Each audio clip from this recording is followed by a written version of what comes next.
Hallelujah! ನಮ್ಮ ಕರ್ತನಾದ ಯೇಸು ಕ್ರಿಸ್ತನ ನಾಮದಲ್ಲಿ ನಿಮಗೆ ಶುಭಗಳು. ಎದ್ದೇಳಿರಿ, ಬನ್ನಿರಿ, ನಾವೆಲ್ಲರೂ ಸೇರಿ ಕರ್ತನನ್ನು ಸ್ತುತಿಸೋಣ. ಹೌದು, ಈಗಾಗಲೇ ನೀವು ಎಚ್ಚರಗೊಂಡಿದ್ದೀರೆಂದು, ಈಗಾಗಲೇ ನೀವು ಎಚ್ಚರಗೊಂಡು ಮನೆ ಕೆಲಸದಲ್ಲಿ ತೊಡಗಿಕೊಂಡವರಾಗಿದ್ದೀರಿ ಎಂಬುದಾಗಿ ಊಹಿಸಬಹುದು. ಮತ್ತು ಸಹೋದರಿಯರೇ, ಕಿಚನ್ನಲ್ಲಿದ್ದೀರಾ? ಬ್ರೇಕ್ಫಾಸ್ಟ್ ಸಿದ್ಧ ಮಾಡ್ತಾ ಇದ್ದೀರಾ? ಮತ್ತು ಬ್ರದರ್ಸ್, ಆಫೀಸ್ ಹೋಗುವುದಕ್ಕೋಸ್ಕರ ಆತುರದಿಂದ ಸಿದ್ಧಗೊಳ್ತಾ ಇದ್ದೀರಾ? ಮಕ್ಕಳ ಬಗ್ಗೆ ಏನು ಹೇಳಬೇಕಿಲ್ಲ, ಅವರನ್ನು ಸಿದ್ಧಗೊಳಿಸುವುದೇ ನಮಗೊಂದು ದೊಡ್ಡ ಕೆಲಸ. ಅಂಥದರಲ್ಲಿ ಈಗ ದೇವರ ವಾಕ್ಯ ಅದಕ್ಕೆ ಅನ್ನುತ್ತೀರಾ? ಹೌದು ಪ್ರಿಯರೇ, ಈ ಕೆಲಸಗಳೆಲ್ಲ ಸುಗಮವಾಗಿ ಕೈಗೂಡಬೇಕಾದ್ರೆ, ಈ ದಿನವಿಡೀ ನಾವು ನೆಮ್ಮದಿಯಿಂದಿರಬೇಕಾದರೆ, ತೃಪ್ತಿಯಿಂದ ಬದುಕಬೇಕಾದರೆ ದೇವರ ಮಾತುಗಳು ನಮಗೆ ಬೇಕು. ಕೆಲವು ನಿಮಿಷ ವಾಕ್ಯ ಧ್ಯಾನಿಸೋಣ. ಪ್ರಾರ್ಥನೆ. ಪರಿಶುದ್ಧ ದೇವರೇ, ಮತ್ತೊಮ್ಮೆ ಉದಯ ಕಾಲದಲ್ಲಿ ನಮ್ಮೊಂದಿಗೆ ಮಾತಾಡಿರೆಂದು ಕ್ರಿಸ್ತನ ನಾಮದಲ್ಲಿ ಬೇಡುತ್ತೇವೆ ತಂದೆಯೇ, ಆಮೇನ್. ದೇವರು ದೇವರು ದೇವರು ದೇವರು ಅಂದರೆ ಹಸಿವೆ ತೀರಿ ಹೋಗುತ್ತದೋ?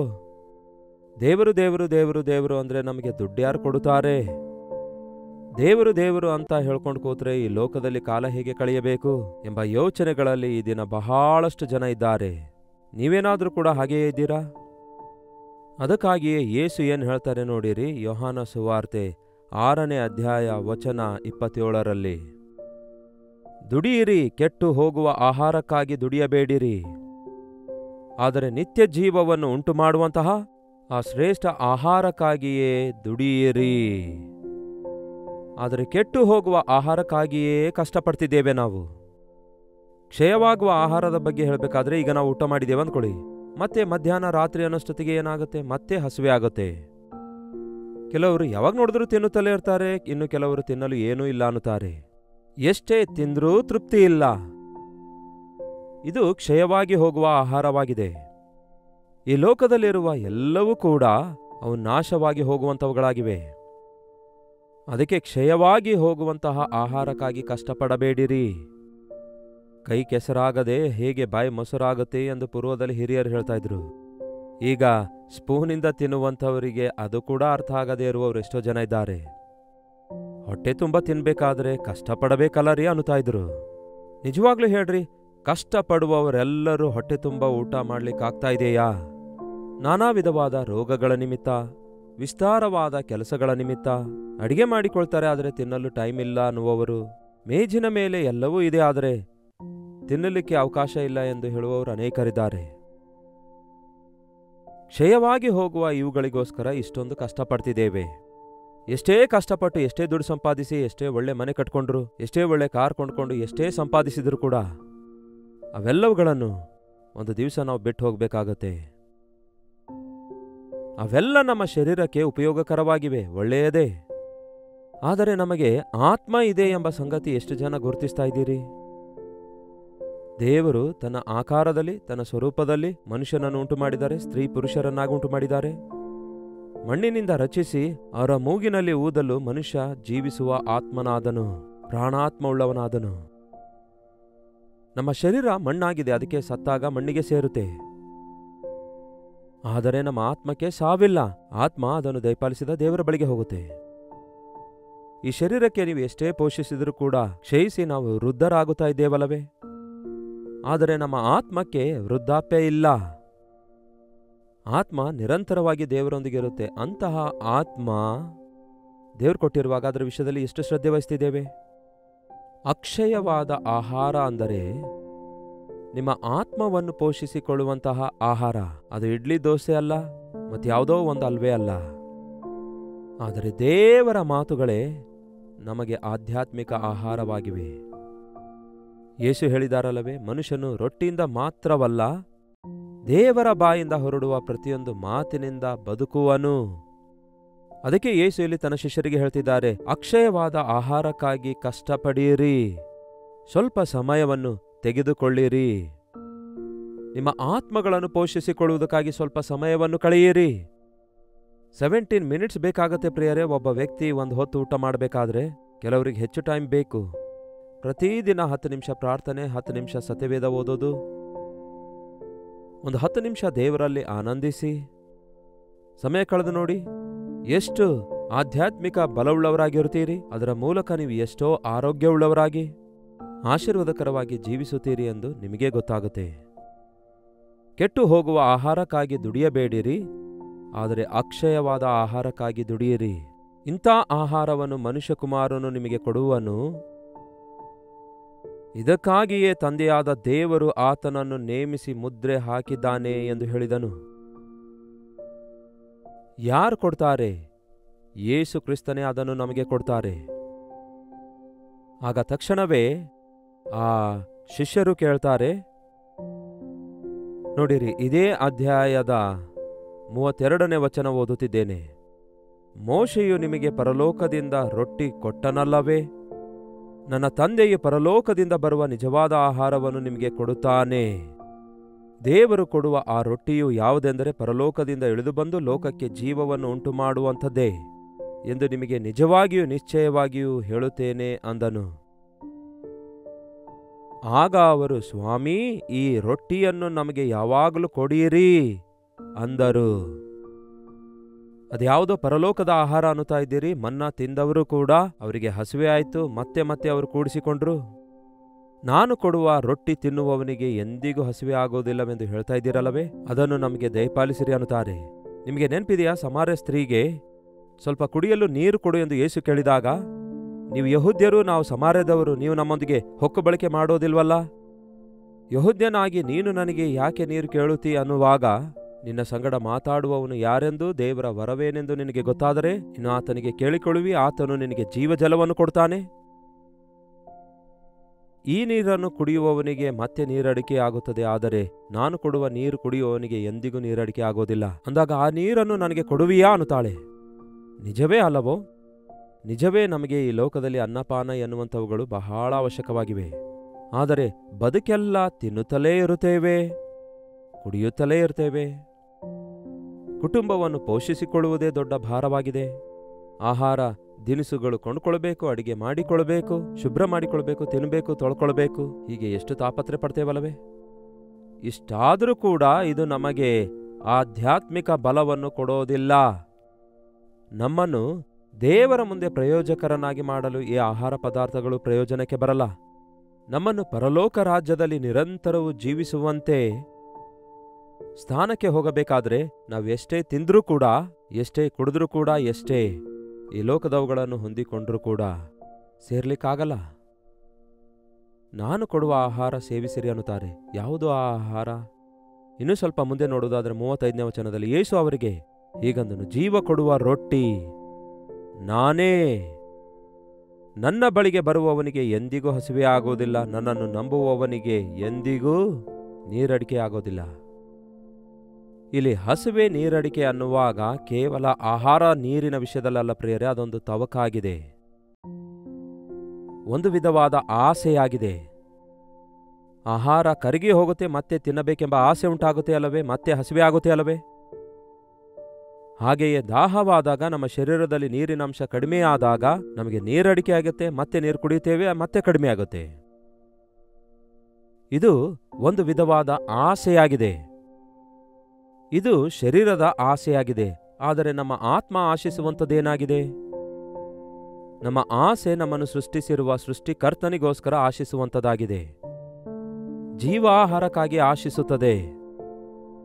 ಅದಕ್ಕೆ ಪ್ರಿಯರೇ, ಮನುಷ್ಯನಿಗೆ ಸಂತೃಪ್ತಿ ಇಲ್ಲದೆ ಎಷ್ಟೇ ತಿಂದ್ರೂ ಕೂಡ, ಎಷ್ಟೇ ಸಂಪಾದಿಸಿದ್ರೂ ಕೂಡ ಇನ್ನೂ ಬೇಕೆಂಬ ಅಸಂತೃಪ್ತಿಯಲ್ಲಿರುವುದನ್ನೇ ನೋಡ್ತೇವೆ. ಇನ್ನೂ ಬೇಕನ್ನುತ್ತಾನೆ. ಒಬ್ಬ ಕುಡುಕನಿಗೆ ನೋಡಿರಿ, ಕುಡಿಯುತ್ತಲೇ ಇರ್ತಾನೆ ತನ್ನ ಜೀವನ ಪೂರ್ತಿ, ತಾನು ನಾಶನಾಗುವವರೆಗೂ. ಯಾಕೆಂದರೆ ಅವನಿಗೆ ತೃಪ್ತಿಯಾಗ್ತಾ ಇಲ್ಲ. ಆದರೆ ಯೇಸುವನ್ನು ಹೊಂದಿಕೊಂಡಿರುವಂಥವರು ಸಂತೃಪ್ತಿಯುಳ್ಳವರಾಗಿರುತ್ತಾರೆ. ಇದೊಂದು ಥಿಯರಿ ಅಂತೆ ನಾನು ಹೇಳ್ತಾ ಇಲ್ಲ, ಇಲ್ಲಿ ಗಮನಿಸಿ ನೋಡಿ. ಯೇಸು ಕ್ರಿಸ್ತನು ನಮ್ಮೊಂದಿಗಿರುವಾಗ ಆ ತೃಪ್ತಿ ನಮ್ಮಲ್ಲಿರುತ್ತೆ. ತಿಂದ್ರೂ ತಿನ್ನದಿದ್ರೂ, ನಮಗೇನಿದ್ರೂ ಇಲ್ಲದೇ ಇದ್ರೂ ಕೂಡ ಒಂದು ನಿರೀಕ್ಷೆ ಇರುತ್ತೆ. ನಾನು ಕರ್ತನ ರಾಜ್ಯಕ್ಕೆ ಸೇರುತ್ತೇನೆ ಎಂಬ ಒಂದು ಧೈರ್ಯ ಇರುತ್ತೆ. ಹಾಗಾಗಿ ದಯವಿಟ್ಟು ಪ್ರತಿದಿನ ಉದಯ ಕಾಲದಲ್ಲಿ ನಿಮಗೆ ಬ್ರೇಕ್ಫಾಸ್ಟ್ ಎಷ್ಟು ಮುಖ್ಯವಾಗಿದೆಯೋ ಅದಕ್ಕಿಂತಲೂ ಹೆಚ್ಚಾಗಿ ದೇವರ ವಾಕ್ಯದಿಂದ ನಿಮ್ಮ ಹೃದಯವನ್ನು ತುಂಬಿಸಿಕೊಳ್ಳಿರಿ. ದೇವರಲ್ಲಿ ದಾಹ ತೀರಿಸಿಕೊಳ್ಳಿರಿ.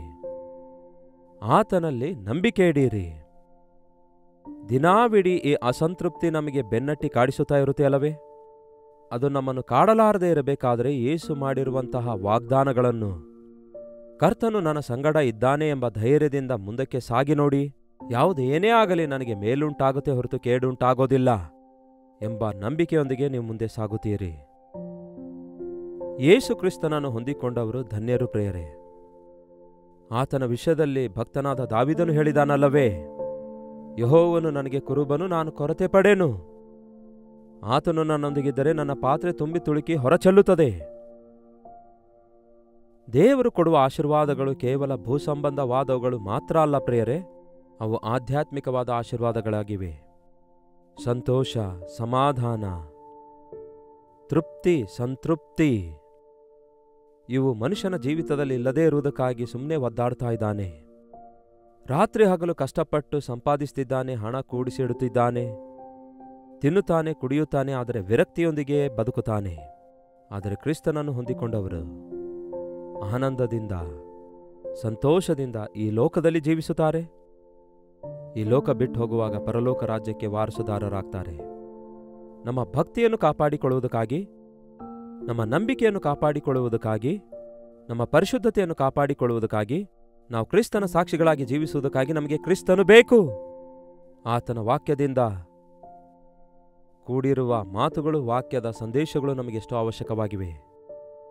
ಏನು ಸಿಗುತ್ತೆ ಈ ಅನುದಿನ ಧ್ಯಾನ ನಾವು ವೀಕ್ಷಿಸಿದ್ರೆ ಎಂಬುದಾಗಿ ನಿಮ್ಮಲ್ಲಿ ಕೆಲವರು ಅಂದುಕೊಳ್ತಿರಬಹುದು. ನಿಮಗೆ ಗೊತ್ತಾಗಲಾರದಂತೆಯೇ ನಿಮ್ಮ ಜೀವಿತದಲ್ಲಿ ಧೈರ್ಯ ಉಂಟಾಗ್ತದೆ, ನಂಬಿಕೆ ಅಭಿವೃದ್ಧಿಗೊಳ್ಳುತ್ತದೆ, ಪಾಪಕ್ಕೆ ಹೇಸಿಕೊಳ್ಳುವ ಪರಿಸ್ಥಿತಿಗೆ ಸೇರಿಕೊಳ್ಳುತ್ತೀರಿ, ದೇವರ ಮೇಲೆ ಆಸೆ ಉಂಟಾಗುತ್ತದೆ, ಎಲ್ಲ ವಿಷಯಗಳಲ್ಲಿ ಅಭಿವೃದ್ಧಿ ಆಗ್ತೀರಿ. ಹೌದೋ ಇಲ್ಲವೋ? ಅನೇಕ ಸಾವಿರಾರು ಜನರು ನಮಗೆ ವಾಟ್ಸಪ್ ಮೆಸೇಜ್ ಕಳುಹಿಸಿ ಹೇಳ್ತಾ ಇರೋದು ಅದೇ. ನಮ್ಮ ಬದುಕು ಮಾರ್ಪಡುತ್ತಾ ಇವೆ, ನಮ್ಮ ಜೀವಿತದಲ್ಲಿ ಅದ್ಭುತ ಜರುಗುತ್ತಾ ಇವೆ, ಸ್ವಸ್ಥತೆ ಉಂಟಾಗುತ್ತಿವೆ. ದುಡ್ಡು ಕೊಟ್ಟು ಕೊಂಡುಕೊಳ್ಳಲಿಕ್ಕಾಗದೇ ಇರುವವುಗಳನ್ನು, ಲೋಕದ ಶಕ್ತಿಯಿಂದ ಸಂಪಾದಿಸಿಕೊಳ್ಳಲಾರದವುಗಳನ್ನು ನಾವು ದೇವರಿಂದ ಹೊಂದಿಕೊಳ್ತಾ ಇದ್ದೇವೆ, ದೇವರ ಆಶೀರ್ವಾದಗಳನ್ನು ಹೊಂದಿಕೊಳ್ತಿದ್ದೇವೆ ಎಂದು ಸಾಕ್ಷಿ ಕೊಡ್ತಿದ್ದಾರೆ. ಅಸಂತೃಪ್ತಿಯಿಂದ ನೀವು ಯಾವುದೋ ಒಂದಕ್ಕಾಗಿ ತವಕಿಸುತ್ತಾ ಇದ್ದೀರಾ? ಯೇಸುವಿನ ಬಳಿಗೆ ಬನ್ನಿರಿ. ಎಲೇ ಕಷ್ಟಪಡುವವರೇ, ಹೊರೆ ಹೊತ್ತವರೇ, ನನ್ನ ಬಳಿಗೆ ಬನ್ನಿರಿ, ನಾನು ನಿಮಗೆ ವಿಶ್ರಾಂತಿಯನ್ನು ಕೊಡುತ್ತೇನೆ, ನಿಮಗೆ ನೆಮ್ಮದಿ ಉಂಟು ಮಾಡ್ತೇನೆ ಎಂದು ಯೇಸು ಕರೆಯುತ್ತಿದ್ದಾರೆ. ಜೀವ ಕೊಡುವ ರೊಟ್ಟಿ ನಾನೇ. ನನ್ನಲ್ಲಿ ನಂಬಿಕೆ ಇಡುವವನು ಮರಣ ಹೊಂದುವುದಿಲ್ಲ, ಮರಣ ಹೊಂದಿದರೂ ಎದ್ದು ಬರುವನು. ನಾನೇ ಪುನರುತ್ಥಾನವೂ ಜೀವವೂ ಆಗಿದ್ದೇನೆಂದು ಯೇಸು ಹೇಳಿದ್ದಾರೆ. ಅದು ಎಂಥ ದೊಡ್ಡ ಘೋಷಣೆಯಾಗಿದೆ ನೋಡಿ. ಯೇಸುವಿನಲ್ಲಿ ನಂಬಿಕೆ ಇಟ್ಟಂಥವರಿಗೆ ನಿತ್ಯ ಜೀವವಿದೆ. ನಾವು ಜೀವಂತವಾಗಿರುವಾಗಲೇ ಯೇಸು ತಿರುಗಿ ಬರುವುದಾದರೆ ಈ ಶಾರೀರಿಕ ದೇಹ ಮಹಿಮ ದೇಹವಾಗಿ ಮಾರ್ಪಡುತ್ತದೆ, ಕ್ಷಯವಾದದ್ದು ಅಕ್ಷಯವನ್ನು ಧರಿಸಿಕೊಳ್ತದೆ. ನಾವು ಮಧ್ಯಾಕಾಶಕ್ಕೆ ಎತ್ತಲ್ಪಡ್ತೇವೆ, ಯೇಸುವಿನೊಂದಿಗೆ ಸದಾಕಾಲಕ್ಕೂ ಆತನಲ್ಲಿ ಆನಂದಿಸುತ್ತಾ ಜೀವಿಸುವವರಾಗಿರ್ತೇವೆ. ಕರ್ತನ ಬರೋಣವು ಈ ಅಂತ್ಯ ದಿನಗಳಲ್ಲಿ ಬಹು ನಿಕಟವಾಗುತ್ತಿದೆ. ಕರ್ತನಲ್ಲಿ ನಿರೀಕ್ಷೆ ಉಳ್ಳವರಾಗಿರೋದನ್ನು ಕಲಿಯೋಣ.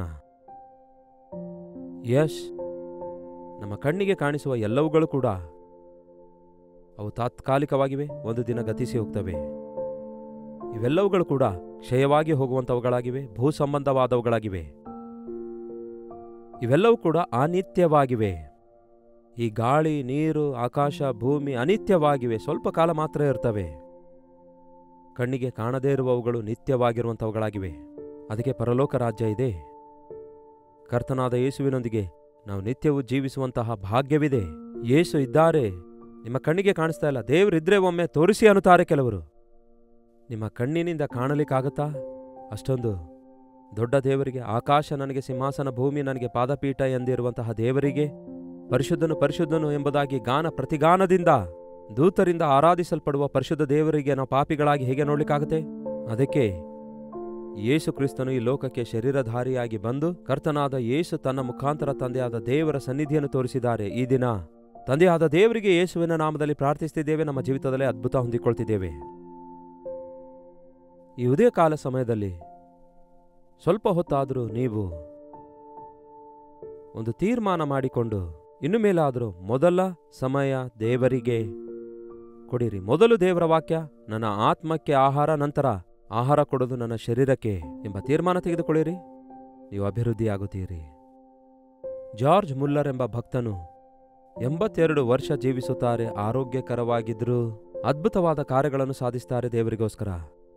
ಅಯ್ಯ, ನಿಮ್ಮ ಜೀವಿತದಲ್ಲಿ ಇಷ್ಟೊಂದು ಸಕ್ಸಸ್ಗೆ, ಇಷ್ಟೊಂದು ಆರೋಗ್ಯಕ್ಕೆ, ಅಭಿವೃದ್ಧಿಗೆ ಕಾರಣವೇನೆಂದು ಕೇಳಿದ್ರೆ ಅವ್ರು ಹೇಳಿದ್ದೇನು ಗೊತ್ತಾ? ನಾನು 18 ವರ್ಷ ವಯಸ್ಸಿನಲ್ಲಿ ರಕ್ಷಿಸಲ್ಪಟ್ಟಿದ್ದೇನೆ. ರಕ್ಷಿಸಲ್ಪಟ್ಟ ದಿನದಿಂದಲೇ ಒಂದು ತೀರ್ಮಾನ ತೆಗೆದುಕೊಂಡೆ. ಅದೇನೆಂದರೆ, ನಾನು ದೇವರೊಂದಿಗೆ ಮಾತಾಡಲಾರದೆ ಬೇರೆ ಯಾರೊಂದಿಗೂ ಮಾತಾಡಲ್ಲ. ನಾನು ದೇವರ ವಾಕ್ಯವನ್ನು ಓದಲಾರದೆ ಯಾವುದೇ ನ್ಯೂಸ್ ಪೇಪರ್ ಆಗಲಿ ಪುಸ್ತಕವಾಗಲಿ ನಾನು ಓದೋದಿಲ್ಲ. ಮೊದಲ ಸ್ಥಾನ ದೇವರಿಗೆ ಕೊಟ್ಟಿರುವುದರಿಂದ ದೇವರು ನನ್ನ ಜೀವಿತವೆಲ್ಲ ಆಶೀರ್ವದಿಸಿದ್ದಾರೆ ಅನ್ನುತ್ತಾರೆ. ಅಂತಹ ಜೀವಿತ ದೇವರು ನಮ್ಮೆಲ್ಲರಿಗೂ ಕೊಡಲಿ. ಪ್ರಾರ್ಥನೆ. ಪರಿಶುದ್ಧನೇ, ಪ್ರೀತಿಯುಳ್ಳ ತಂದೆಯೇ, ಒಂದು ಸಾರಿ ನಮ್ಮನ್ನು ನೋಡಿರಿ ದೇವರೇ. ಲೋಕದಲ್ಲಿ ಕಷ್ಟಪಡ್ತಿದ್ದೇವೆ, ಆಹಾರಕ್ಕಾಗಿ ಕಷ್ಟಪಡ್ತಿದ್ದೇವೆ, ದುಡ್ಡಿಗಾಗಿ ಕಷ್ಟಪಡ್ತಿದ್ದೇವೆ, ಸಂಬಳಕ್ಕಾಗಿ ರಾತ್ರಿ ಹಗಲು ನಾವು ದುಡಿಯುತ್ತಾ ಇದ್ದೇವೆ. ಅವುಗಳಲ್ಲಿ ನಮಗೆ ತೃಪ್ತಿ ಇಲ್ಲವೆಂದು, ಅವುಗಳು ನಮಗೆ ಸಾಕಾಗುತ್ತಾ ಇಲ್ಲವೆಂದು ನಾವು ಗುರುತಿಸುತ್ತಲೇ ಇದ್ದೇವೆ. ಇವೆಲ್ಲವುಗಳಿಗಿಂತಲೂ ಮಿಗಿಲಾಗಿ ಅಕ್ಷಯವಾದ ಆಹಾರ ಕೊಡುವ ದೇವರು ನೀವಾಗಿದ್ದೀರೆಂದು, ನಮ್ಮನ್ನು ಆಧ್ಯಾತ್ಮಿಕವಾಗಿ ಬಲಪಡಿಸಿ ಶಾರೀರಿಕವಾಗಿ ಅಭಿವೃದ್ಧಿಪಡಿಸುವ ದೇವರು ನೀವಾಗಿದ್ದೀರೆಂದು ಗುರುತಿಸಿ ನಮ್ಮ ಮೊದಲ ಸಮಯ ನಿಮಗೆ ಕೊಟ್ಟು ನಿಮ್ಮ ಮಾತುಗಳನ್ನು ನಮ್ಮ ಹೃದಯದಲ್ಲಿ ತುಂಬಿಸಿಕೊಳ್ಳುವುದಕ್ಕೂ, ನಿಮ್ಮಲ್ಲಿ ಆನಂದಿಸಿ ಆಧ್ಯಾತ್ಮಿಕ ಬಲವನ್ನು ಹೊಂದಿಕೊಳ್ಳುವುದಕ್ಕೂ ಸಹಾಯ ಮಾಡಿರಿ. ಲೋಕದ ಪಾಪದ ದಾಹದಿಂದಲ್ಲದೆ ನೀತಿಗೆ ಹಸಿದು ಬಾಯಾರುವ ಹಾಗೆ, ನಿಮ್ಮ ಸನ್ನಿಧಿಗೋಸ್ಕರ ಆಶಿಸುವ ಹಾಗೆ ಪರಿಶುದ್ಧರಾಗಿ ಮುಂದೆ ಸಾಗಲು ನಮ್ಮ ಪ್ರತಿಯೊಬ್ಬರಿಗೂ ಸಹಾಯ ಮಾಡಿರಿ ಎಂದು ಕ್ರಿಸ್ತನ ನಾಮದಲ್ಲಿ ಬೇಡುತ್ತೇವೆ ತಂದೆಯೇ, ಆಮೇನ್. ತಂದೆಯಾದ ದೇವರ ಪ್ರೀತಿಯೂ, ಮಗನಾದ ಕ್ರಿಸ್ತನ ಕೃಪೆಯೂ, ಆದರಣೆ ಕರ್ತನಾದ ಪವಿತ್ರಾತ್ಮನ ಸಹವಾಸವು ಈ ಅನುದಿನದ ಧ್ಯಾನದಲ್ಲಿ ಐಕ್ಯವಾಗಿರುವ ನಮ್ಮೆಲ್ಲರ ಸಂಗಡ ಸದಾಕಾಲಕ್ಕೂ ನೆಲೆಯಾಗಿರಲಿ. ಆಮೇನ್. ದೇವರಿಗೆ ಸ್ತೋತ್ರ. 8939731313ಗೆ ನಿಮಗೋಸ್ಕರವೇ ಆ ನಂಬರ್ ಇಡಲಾಗಿದೆ. ನಿಮ್ಮ ಪ್ರಾರ್ಥನೆ, ಮನವಿಗಳನ್ನು, ನೀವು ಹೊಂದಿಕೊಂಡ ಅನುಭವಗಳನ್ನು ಹಂಚಿಕೊಳ್ಳಲು ಇಚ್ಛಿಸುವುದಾದರೆ ಒಂದು ಟೆಕ್ಸ್ಟ್ ಇಲ್ಲವೇ ವಾಯ್ಸ್ ಮೆಸೇಜನ್ನು ವಾಟ್ಸಪ್ ಮೂಲಕ 8939731313 ನಂಬರ್ಗೆ ಕಳಿಸಿರಿ. ಎಲ್ಲ ಮೆಸೇಜ್ಗಳನ್ನು ನಾವು ಪರಿಶೀಲಿಸಿ ಪ್ರಾರ್ಥಿಸುತ್ತಿದ್ದೇವೆ. ದೇವರು ಅದ್ಭುತವಾದ ಉತ್ತರ ಕೊಡ್ತಿದ್ದಾರೆ. ನೀವು ಕೂಡ ಪ್ರಾರ್ಥಿಸಬೇಕು ಪ್ರಿಯರೇ, ಆವಾಗಲೇ ದೇವರು ಅದ್ಭುತ ಕಾರ್ಯ ನಿಮ್ಮ ಜೀವಿತದಲ್ಲಿ ಮಾಡ್ತಾರೆ. ಡಾಕ್ಟರ್ ಜೈಪಾಲ್ ಕನ್ನಡ ಯೂಟ್ಯೂಬ್ ಚಾನಲನ್ನು ಸಬ್ಸ್ಕ್ರೈಬ್ ಮಾಡಿರಿ, ಲೈಕ್ ಮಾಡಿರಿ, ಮತ್ತು ನೀವು ಎಲ್ಲಿಂದ ವೀಕ್ಷಿಸ್ತಾ ಇದ್ದೀರಿ ಎಂದು ಲೈವ್ ಚಾಟ್ನಲ್ಲಿ ಟೈಪ್ ಮಾಡಿರಿ. ಕರ್ತನ ಚಿತ್ತವಿರುವುದಾದರೆ ಮತ್ತೆ ನಾಳೆ ಇದೇ ಸಮಯದಲ್ಲಿ ಇದೇ ಅನುದಿನದ ಧ್ಯಾನದಲ್ಲಿ ಭೇಟಿಯಾಗೋಣ. ಅಲ್ಲಿಯವರೆಗೂ ದೇವರ ಮಹಾಕೃಪೆ ನಿಮ್ಮೆಲ್ಲರೊಂದಿಗಿರಲಿ.